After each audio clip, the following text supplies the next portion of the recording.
There is a massive protest going on against immigration. I ain't gonna lie to you. Well, in the past few weeks, it's been quite a crazy world that we live in right now.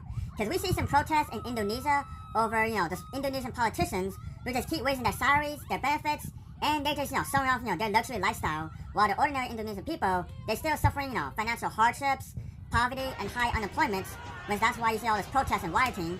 And you see, those people, they just break into, those politicians' mansions and take literally everything. They take away, their luxury goods, they take away their cars, they sometimes, smash pieces, and they just, looted the place.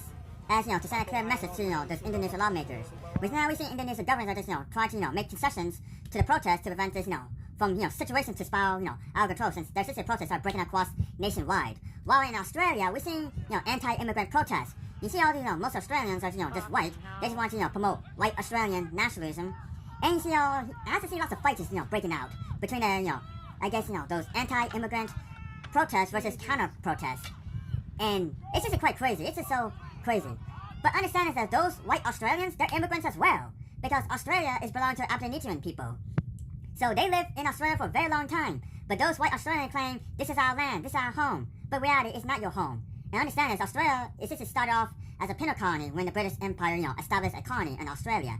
And over time, they developed, a functional society. And now they just started making, all entitlements of saying Australia is their home, but they're not your home. Understand this is not your home. You're just immigrants as well. So in Japan, we got a similar situation, which we got those Japanese people are just protesting, those, Japanese governments of, bringing those Africans, Indian, Pakistans, and Bangladesh people to Japan to help fulfill those worker shortages.